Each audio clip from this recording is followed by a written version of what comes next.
আসসালামু আলাইকুম, আমার নতুন একটি ভিডিওতে আপনাদের স্বাগতম। আজকে ভিডিওতে আমি কথা বলবো এভিয়েশনের হিস্টোরি নিয়ে। কারণ আমরা এখন বর্তমানে যেসব প্যাসেঞ্জার এয়ারক্রাফটগুলো দেখি বা যাত্রীবাহী যেসব বড় বড় বিমানগুলো দেখি, এগুলো আসলে কোত্থেকে শুরু হয়েছিল, টোটাল এভিয়েশনের হিস্টোরিটা আসলে কোন জায়গা থেকে শুরু হয়েছিল, সেগুলো নিয়ে স্টেপ বাই স্টেপ আলোচনা করবো এবং প্রত্যেকটা স্টেজে কি কি ধরনের রেভুলেশন ঘটেছে এই এভিয়েশন ইন্ডাস্ট্রিতে সেগুলোর মডেল আমি আপনাদেরকে দেখাবো। সো ভিডিওটি খুবই ইন্টারেস্টিং হতে যাচ্ছে। আপনারা যারা নতুন চ্যানেলটি দেখছেন, যারা চ্যানেলটি সাথে সাথে সাবস্ক্রাইব করে নিন।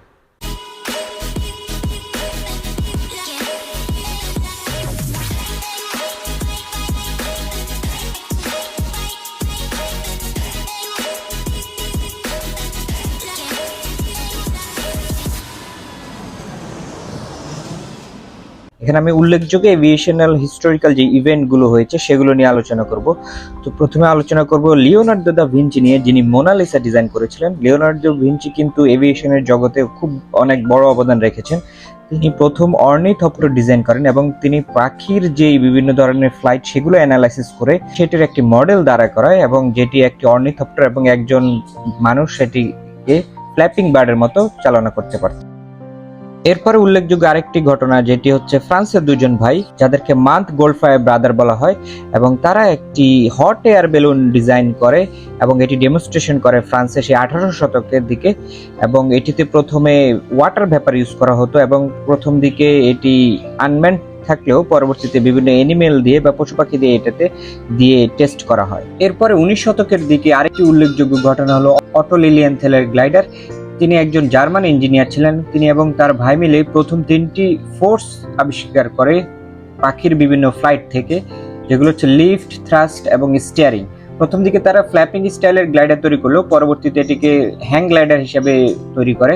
প্রায় 18টি হ্যাং গ্লাইডার তারা তৈরি করে এবং এগুলো দিয়ে প্রায় 300 মিটারের মতো তারা গ্লাইড করতে সক্ষম হয়। বর্তমানে যে হ্যাং গ্লাইডারগুলো আছে এগুলোর উৎপত্তি কিন্তু সেই লিলিয়েনথেলের গ্লাইডার থেকে এসেছে।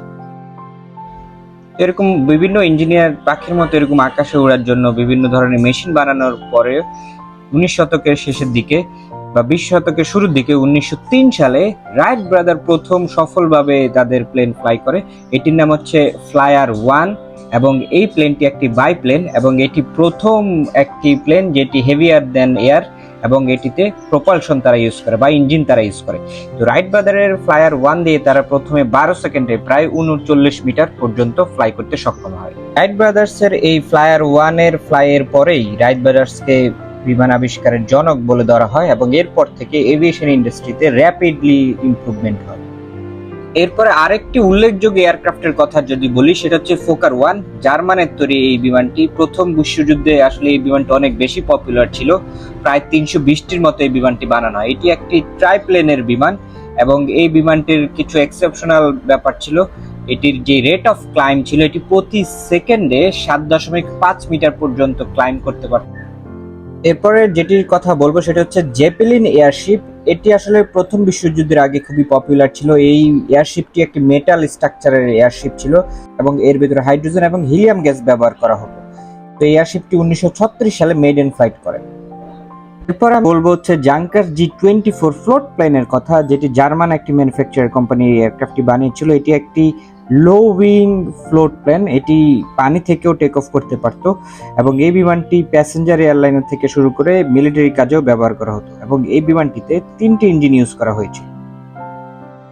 পরবর্তীতে 1935 সালের দিকে জার্মান ম্যানুফ্যাকচার্ড মেসারস্মিথ BF-109G এই ফাইটার এয়ারক্রাফটটি খুবই পপুলার হয়, বিশেষ করে দ্বিতীয় বিশ্বযুদ্ধের ক্ষেত্রে অনেক গুরুত্বপূর্ণ ভূমিকা পালন করে এইটার বিমানটি এবং এটি আসলে ট্রুলি ফাইটার এয়ারক্রাফট বলা হয় ওই টাইমটাতে।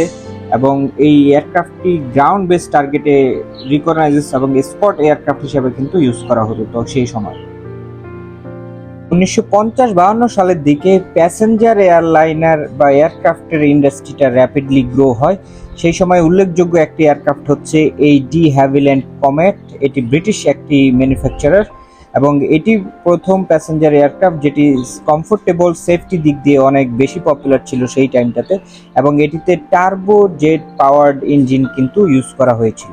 এরই পরবর্তীতে বোয়িং এর যে বোয়িং 747 জাম্বো জেট আছে এয়ারলাইনার, সেটির কথা আমরা বলবো।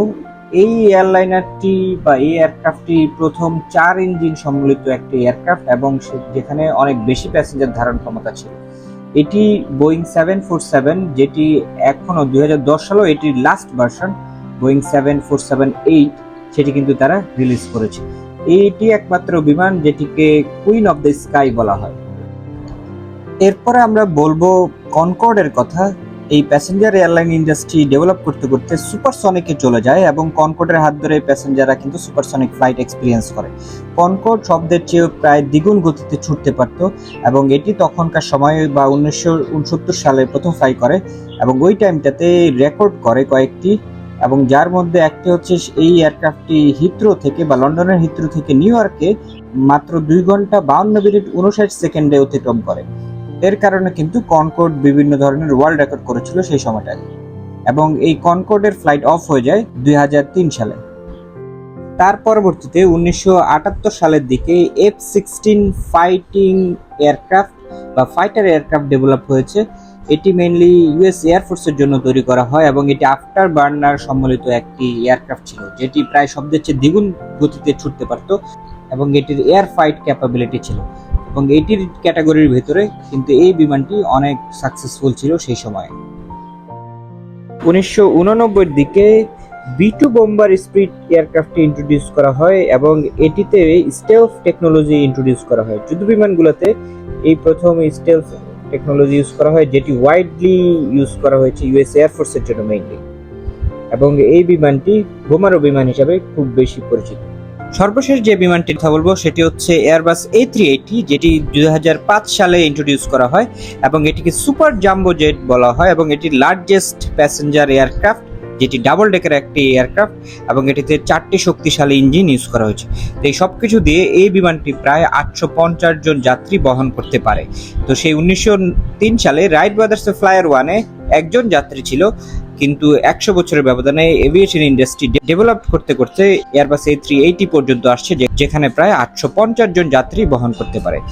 তো এই হচ্ছে আমাদের আজকের ভিডিও। আপনারা বুঝতে পেরেছেন যে এভিয়েশন হিস্ট্রি কোত্থেকে শুরু হয়েছে এবং বর্তমানে এটি কত দূর এগিয়েছে এবং ইন ফিউচার কোথায় যাবে। তো ভিডিওটি ভালো লাগলে লাইক দিবেন, আর আমার নেক্সট ভিডিও দেখার জন্য সবাইকে অগ্রিম আমন্ত্রণ। সবাই ভালো থাকবেন, সুস্থ থাকবেন, অ্যান্ড হ্যাপি ফ্লাইং।